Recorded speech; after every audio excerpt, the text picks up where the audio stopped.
I don't know. God, okay, am I about to tell this story? I I'm think about you to tell should. a story. Yeah. My wife's going to kill me when I tell this story. Hello, I'm Jacqueline Coley. Welcome to Scene on the Screen, brought to you by Make It Universal and Rotten Tomatoes, where we talk movies with some of the people behind the scenes at NBC Universal. When entertainment works best, it sometimes opens a window into a world we've never imagined. Other times, it shows us a mirror image of our lives with a heightened sense of home. Today, we're going to dig into the question, what have you seen on the screen that has done that? My guest today is Peter Kujawski.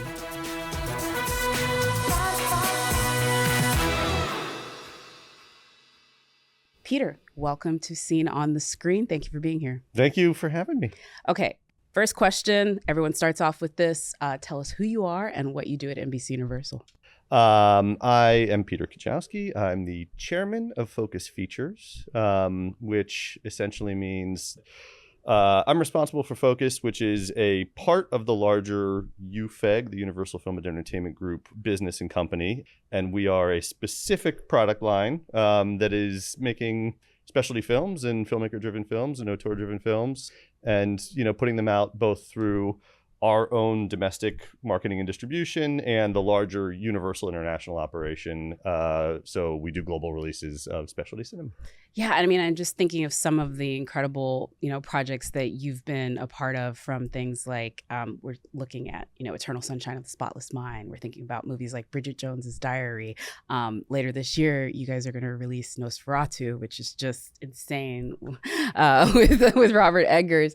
But sitting in the chairman seat, I think this is obviously like one of those jobs you obviously have to work into. You can't just all of a sudden be chairman or chairperson of a studio. Sure. How did you get there? What was the sort of like path to sit in that seat? Well, I'm very fortunate. I have been with the company essentially my entire career. It was a company that was born of an acquisition that Universal made of a New York independent production company that had an international sales division called Good Machine. I had been an assistant at Good Machine because James Seamus, who was one of the founders of the company, was also a professor of mine at college. We got to know each other, and I was lucky to intern there and then get a job there when I graduated. And about the time that Universal bought Good Machine and formed Focus, I went into the company on day one, and soon after started into doing international sales. And that was a fantastic job because it really taught me a lot about both how to think about deals, but also how to think about what a movie is and what it means in the world, and the nuances that a movie can sort of bring to different markets in the world, and a sense of the specificity and the sort of artistry of releasing films in different ways in different places. So I did that for about 10 years. And then Donna Langley, who was looking for someone to run acquisitions for the studio proper at Universal. She reached out and we met, and about 6 weeks after that, I was moving from New York to Los Angeles to do the acquisitions job for Universal, where it was, again, a great experience of mostly buying international territories, buying a little bit for the main Universal slate, but also continuing to work very closely with the team at Focus and buy movies for Focus. So in 2016, I guess it was, when there were changes and they wanted to sort of take Focus back into being a little bit more dedicated to specialty films and auteur cinema, and a little bit more away from the genre stuff it had been doing for a couple of years there. I was given the opportunity to do this job and have been doing it ever since. Yeah, and there's been some incredible films during that timeline. I'm currently just thinking about the one that is sort of on our mind today, and that's Loving. But we'll talk a little bit about that when we get in there. Before we go a little bit further, you've done a ton of stuff at Focus Features, and I think in your job, there's acquisitions, there's talking with filmmakers. What's the most surprising part about being in the chairman position? Because I think people think it's almost like CEO of the studio, but there's a lot of parts to it that maybe they don't see. I think really my job as chairman of Focus is, to sort of mind the Focus gestalt, if you will. Get it? And to concentrate my efforts on making sure that the people who really actually know what they're doing and the actual experts we have running the teams that we have, which is, people who are far more brilliant than me, much better, sort of domain experts, all equally, big lovers of the kind of movies that we do, they are really the ones who make the company what it is. And if I'm doing my job right, I'm sort of doing a couple things, which is making sure all those boats are just rowing in the same direction, making sure that everyone has a sense of why it is we do what we do, and keeping us focused on being a company that is about that, as a point of primacy. And then it's a lot of ribbon cutting and speechifying and things like that. Doing some great speechifying. I will say I've seen a couple of them. So this is where we dive into the trivia sort of fact section. But these are things that you've seen on the screen. So right, this is what I was afraid of. You've now told people that I've seen them, and I'm literally gonna go 0 for 10. I apologize to the audience. You could apologize ahead of time. I think you're gonna do better than you think. Oh, in our first popcorn bucket here, this is the quote popcorn bucket. So hopefully this is a quote that you remember from something that you've seen on the screen. I'm gonna give you the quote. You tell me which answer. I've watched a few of these, and I have like a Pavlovian anxiety response to the popcorn bucket. Just can I just say, if you don't get this one, like I'm not even going to say it because it's just not going to happen. This is set it up. This is not going to happen. This is good. My failure is going to be more spectacular now. I feel the need for speed. That feels like it's probably from Top Gun. Thank you. I'm like, I think that you would know. Are you? Oh my God, the relief for the. I got one. The folks listening in, he nearly died. I'll always have at least one. This was, this is funny. This is 1986 and it is Top Gun. And we've seen with Top Gun Maverick how folks loved this story and this IP. But I can see the frame. I can see Tom Cruise. I can see Anthony. I could see them in that scene together when he's saying this because I think it's such an iconic movie. What does it mean to you? Well, yeah, it's a funny one to me because I was young. I was a kid when I watched Top Gun. And weirdly, it's a formative movie on my journey to doing this job, which is I watched Top Gun and immediately had delusions of thinking I would become a fighter pilot, which again, for anyone who knows me, would be absolutely impossible. There's no chance that would have ever happened. But I was, it's 86, so I was 8 years old. My godmother, dear family friend, lived in Annapolis, Maryland. We spent a lot of time there. The poor woman was tasked with bringing me on a tour of the Naval Academy so that I could, really like dig into what I thought my future might look like. And it was one of a series of movies at sort of these formative years of my life that I had that response to. And there was a moment that clicked where I thought, wait a minute, I'm no fighter pilot. But the fact that made me want to do that, and the fact that, I saw Karate Kid and wanted to do karate, which, I'm not built for that either. All those things really gelled into this moment of realizing that it was the movies were the thing. The movies and their ability to sort of evoke that response for me and give me that experience to some degree was something that I could really invest the rest of my life in doing, of taking these experiences and sharing them with other people and actually getting to, enjoy them myself and learn something every step of the way through every film we get to do as a company still to this day. So yeah, Top Gun was formative for that. I will say the films that focus often, I think, teach us about ourselves. Like you can watch or teach us about the world around us. I think it's interesting that one of the first movies that taught you about you is sort of like part of the DNA because that's part of Focus and who it is, that whole teaching aspect. I would say not only do I not have the need for speed, I am abjectly terrified of speed. You're terrified. In Los Angeles, that's fair. Here we go. Why do I fall in love with every woman that shows me at least a bit of attention? That's Eternal Sunshine of the Spotless Mind. I would hope so. So Focus just celebrated its 20th year. This movie is just like right at the heart of, y'all gave us a blanket that says meet me in Montauk. When they sent this out for the 20th anniversary, this is probably one of the pinnacle films, right? From the studio? It's one of the pinnacle films, I think, from the studio. I think it's one of the pinnacle films in the history of films, at least in my humble opinion.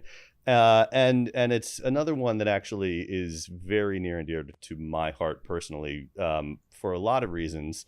Not least of which is the story in the era of Eternal Sunshine being made is actually very closely aligned and related to the story of my wife and I meeting and falling in love in our early relationship, as she was actually also working on that movie while it was being made. Wow. And it's our favorite movie, my favorite movie, to such a degree that we absolutely 100% would have named one of our 2 daughters Clementine, but for we had wasted the name on a damn cat. Oh, it's a cat. It was a cat. Oh my we God. named a cat Clementine before we had kids. Then we started having kids, and we thought, like, maybe we rename the cat. Well, she'll find out about that, and she'll know she was named after the cat. She's going to be upset with us someday. So we didn't do it, but we would have. Yeah. For sure. Because just think about it. There would be like a therapy session, or better yet, maybe a movie 20 years from now from your kid talking about, I was named after the dog in a very like Indiana Jones Last Crusade type of way. You know, you made the right decision, but that is a great name though. Like little Clemmy. Yeah, Clemmy the cat. That was, yeah. Okay, the next quote. One time I wrestled a giraffe to the ground with my bare hands. Yeah, that's Step Brothers. That's definitely Step Brothers. Yeah. One of the most quotable movies ever. Easily. Like Catalina Wine, like Shut Up, like The Bunk Beds. Did we just become best friends? It's so quotable. I for some reason, the one I quote most is, "Hey, I forgot to ask, do you like guacamole?" Catherine Hahn and Adam and the 2 young kids singing in the back of that car. Like, I play that video for just like instant dopamine. But talk about Step Brothers and you. Just an instant pick-me-up film for you? Instant pick-me-up. It's happened a few times. It's not often. But that was definitely a movie that my wife and I saw opening day, whatever Friday, whatever year that came out. And then literally woke up the next morning, said, "What are we going to do today?" And went back to the noon screening of Step Brothers at the theaters. You know, like we just like instantly loved it. We turned on that movie. I wish I was exaggerating when I say we watched that movie twice a year, maybe 3 times a year sometimes. I mean, it's preposterous how much we've seen Step Brothers. We were very, very, very starstruck when we moved into the first house that we lived in when we moved to LA, because our neighbor across the street was like the art director of Step Brothers. Oh my gosh. And we were like, you were there? You got to be on set for Step Brothers? And she's like, oh, that stupid movie. Yeah, it's like, that's such, and they're so those Hollywood. goofballs, like, you know, and she loved the movie, but like, it was like funny to her that we were like, no, you don't understand what that movie means to us. She's like, I probably have an Oscar or something else, but you want to talk about the adult children man movie. No, I get, right. Well, in truth, I probably would too. Okay. See, you did amazing. You didn't have any problems with the quotes. Okay. Yeah. I lucked out. But when I fail later, just remember the grace I gave you, because I don't think they're gonna do me like that. All right, let's go into our next popcorn bucket. For this one, it is actually going to be true or false. May the odds be ever in my favor.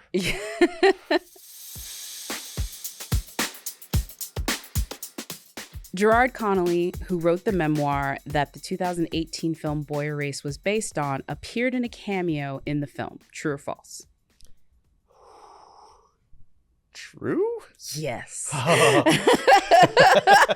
Phew. Very good. He appeared. I definitely remember exactly the moment.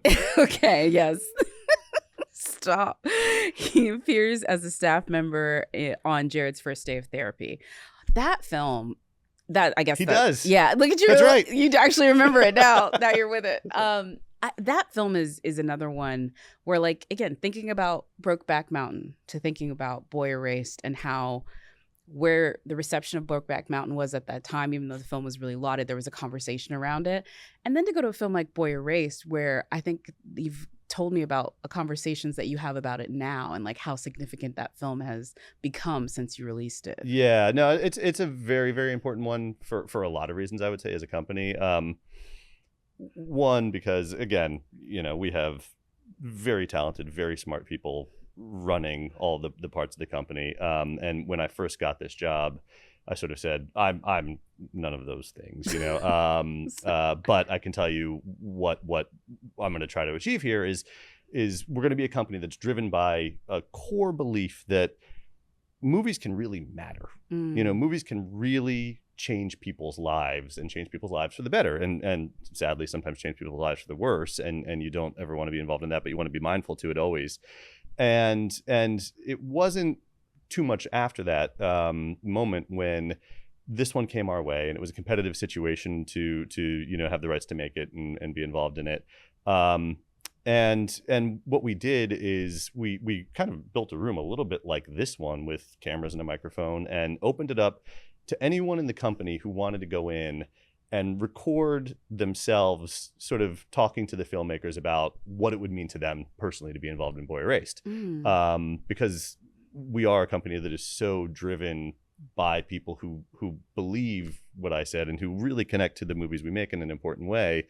And almost everybody went in and recorded. And honestly, the one who sealed the deal and got the movie, and this is not an exaggeration, this is not told for high impact storytelling, we had our security guard at our front desk was a woman named Barb, who, you know, kind of became our mascot for a while. She went in and talked about what that story in particular meant to her as a queer woman, and how much her heart breaks knowing that stories like this still need to be told, because she was raised in a generation when, you know, it was such a different experience to you know, be able to come out and to ever have these kind of conversations with parents or things like that.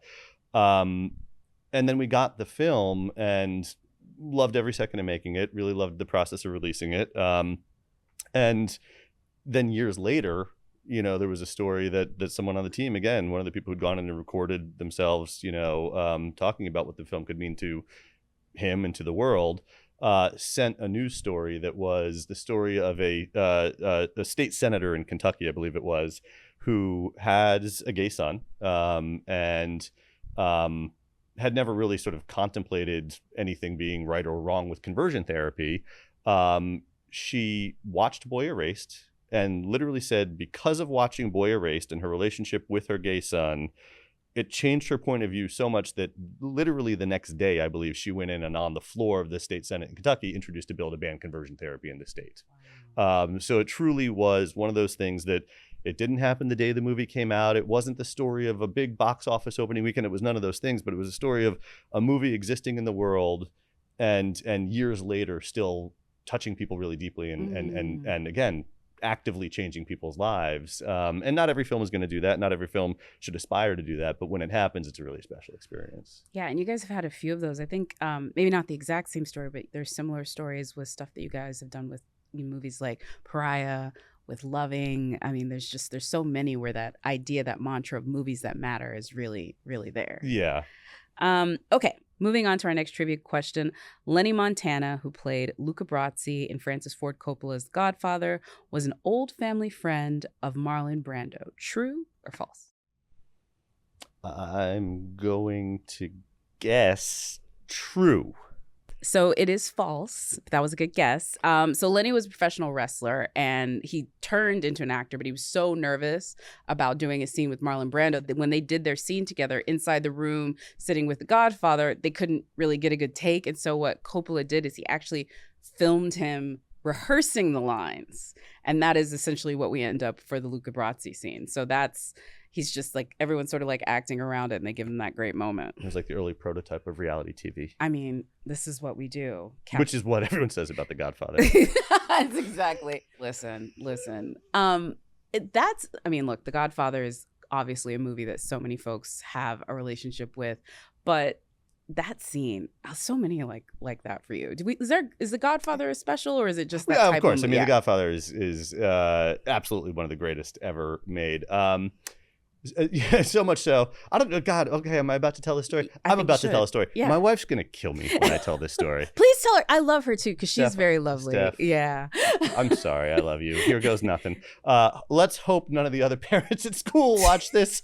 Oh, God. So we are sort of overtly trying to raise our children to be like deeply embedded in film culture. I mean, like we don't have a lot of time for like just kind of like nonsense, filler stuff, made for kids. Yeah. We want great stuff made for kids, but also great stuff not made for kids for them to digest it and sort of metabolize that now to the extent they can. So we made the brilliant decision, and sadly this was even a couple years ago, to try to show them The Godfather. Okay. And let me tell you what happens when you show, honestly, I'm embarrassed to say this. I think they were like 9 and 6 They're at fine. the time. They're fine. And when you show a 9-year-old and a 6-year-old girl The Godfather, the experience goes something like this. It's about, I'd say, 30 to 40 minutes of, this is so boring. Why are we watching this? I can't even understand this guy. What's this guy saying? Why are you making us do this? This is so oh, look, Violet, a horse. And then you're like, oh, wait, well, hold on, guys. Here's the thing. Don't get too attached to the horse, please. And then they go, what happens to the horse? So they were smart enough to know that. And then we decided to stop the movie. We decided we'd do that another time. But then sadly, again, we then about like, well, I guess it was maybe last year, they had the Godfather exhibit at the Academy Museum. Yes, they did. So we took them to that, in which there was the horse head. Yes. So they saw what happened to the horse and were quite upset with us. Yeah. They kept that in their top of mind, though. They were like, oh, this is the movie you made us watch. And then trauma. Right. That's right. Yeah. So, I mean, you alluded to it earlier. There's going to be therapy. Yeah, listen, it's just a question of eliminating a lot of the topics that could potentially emerge. The worst, they made me watch movies. Come on. Come on. There's worse things you could do to children. I will just tell you, currently, at the time of this filming, they have John Waters at the Academy Museum. We skipped that one. Yeah, okay. Let's keep the kids, just to give you a little bit of advice, you know? Even we have some sense of... Like, they also have the Hollywoodland exhibit. Don't go at the same time, you know? Like, just keep that one separate. Find out when he goes. I've enjoyed the fact that we got to sit down here, and today I'm going to take the audience into the little inside bit. So I knew Peter before.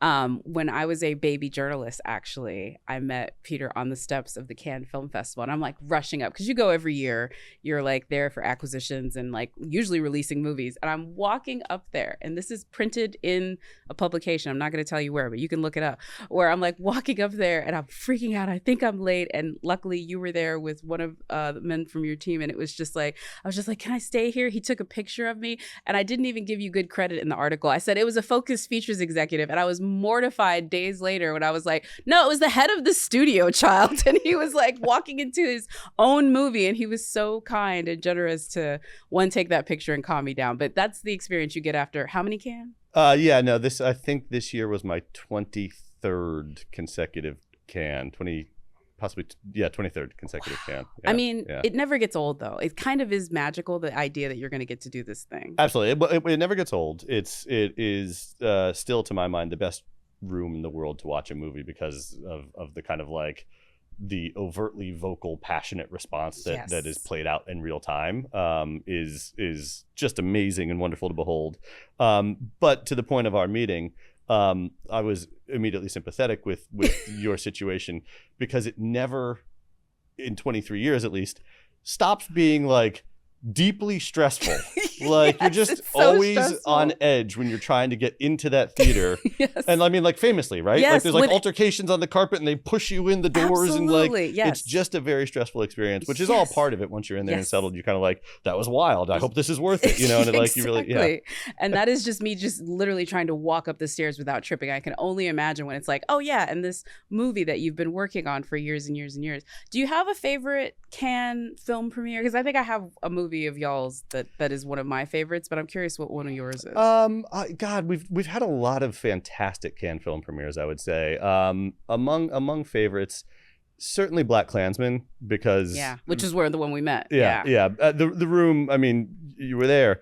The room just sort of exploded at the end of that movie, and you know when you sort of get to what you believe is the end of BlacKkKlansman, and it's a very satisfying kind of we got him ending, and then Spike just gut punches you with the Charlottesville stuff. And I think like the room just like instantly got what this movie was. It's funny you mentioned a gut punch with BlacKkKlansman because the film I was thinking of was actually Jeff Nichols' Loving, and now you just released Bike Riders with Jeff Nichols again. And that film, as someone where like my stepfather and my mother, an interracial couple. I'm currently in an interracial couple. We just recently celebrated Loving Day. Like that one is another one where you have the ending, and then Jeff Nichols, very similarly to what Spike did, just puts a little epitaph at the end that just gives you such a gut punch about that couple. But that's another one that I'm just so glad we're that's the studio that makes it. Jeff will forever hold a special place in my heart and in sort of our version, our iteration of Focus.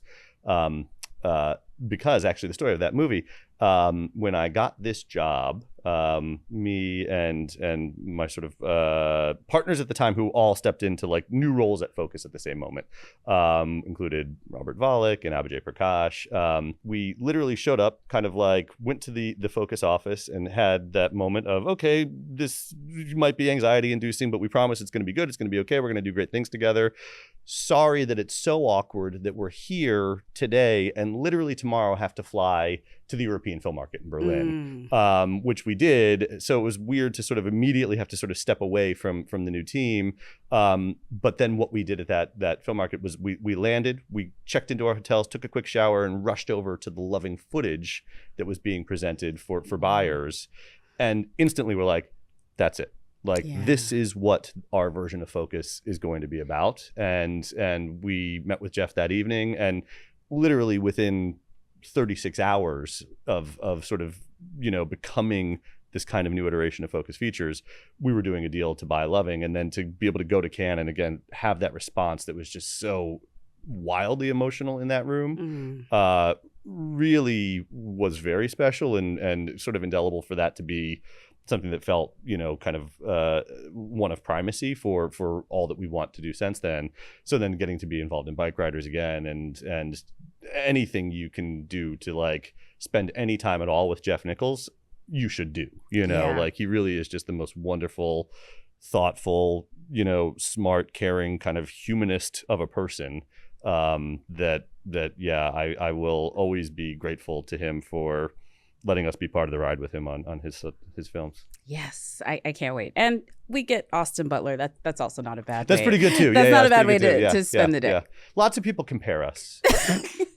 I see that. I really do. It's a big, it's weird for me, honestly. But everyone listening, eerie, uncanny.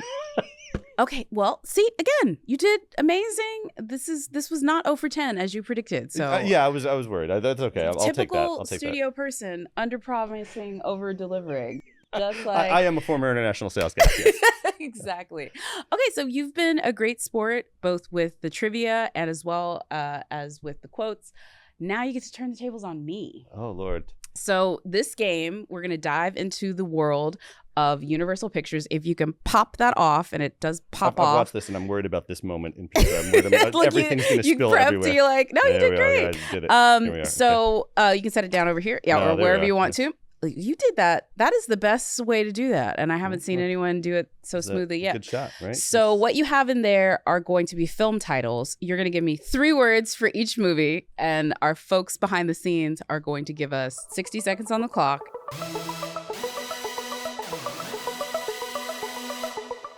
On your mark, get set, go. Okay. Oh, Lord. Reading. Margot. I can't say that word. Travel. Reading, Margot, pass. Okay. That was terrible. I'm terrible at this. I told you. What? I apologize to everyone. Keep going. No apology. They're still running the clock. Okay. Okay. Let's see. I'm gonna do. Tell the judge. Tell the judge? Pass. It was best. It was bad. It was tell the judge I love my wife. It was loving. Oh, tell the judge I love my wife. Well, you should have said I. Okay. I'm sorry, everyone. Shark, bigger boat. Jaws. Oh God, we got one. This is miserable. This is such a terrible experience. Keep going. Okay. Oh Lord. Time. Time? That was time? That was beautiful. That was 60 seconds? That was so 60 seconds. Is that the worst that anyone's done to date? We're not going to answer far and that away, question. right? We're not going to answer it must question. be. That was great, though. I love my wife because I was like... I'd like to apologize to the whole audience for what you just endured. Thank you so much. I'm going to hand this back to you so you can close up on the world of yeah, Universal. Let's close that for forever and never speak of this again. Actually, no, this is going to be just as good of a story as our Cannes story. This is going up into the Hall of Fame. Thank you. I really want to thank you for being here. Also because you're somebody from my very early, like young days as being a baby reporter, as I like to say, and literally had no idea what I was doing or where I was going. Since I have you here and you've had this long career in the industry, I think I'd be remiss if I didn't ask you before we got out of here what advice you have for other, junior folks in this industry sort of starting out. The first and probably the most important thing is, understanding that at the end of the day, a company is nothing but sort of the passions and the labor of the people who are at that company. Mm-hmm.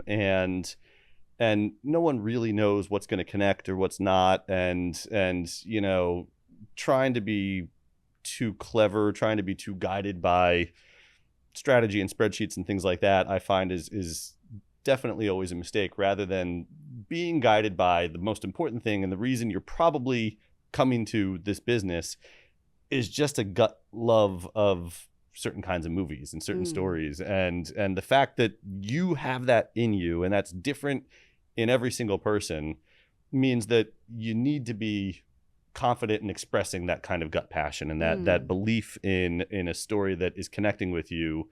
You just need to make sure people know that that's connecting with you, because that's the most important thing that I think we do. And then, I would also say, we're fortunate in that, like, the whole history of cinema is now available to all of us pretty readily. And any problem that you're encountering on a kind of creative level, anything you're trying to like help filmmakers and storytellers like pick through and work through their stories, it's been solved already. Yeah. It's been solved. And there's a lot of great masters who've put the time and thought and effort into the nuance of the stories that have been told. And what we're really doing is revisiting these kind of themes and respinning them and adapting them and modernizing them and telling them in the context of the issues of the day and things like that. But I think you have to just be watching everything all the time, and being an active student and an active watcher of the entirety of film history is always going to make you better at making movies for today in a meaningful and contemporary way. I do. That is comforting, knowing that's like no problem hasn't been done before. So maybe you can just be like, who did it? Who solved it the last time? So that way I don't have to figure it out. That's really great advice. Peter, this was really great to chat movies. It's been a blast. It truly has been a blast. Thank you for having me.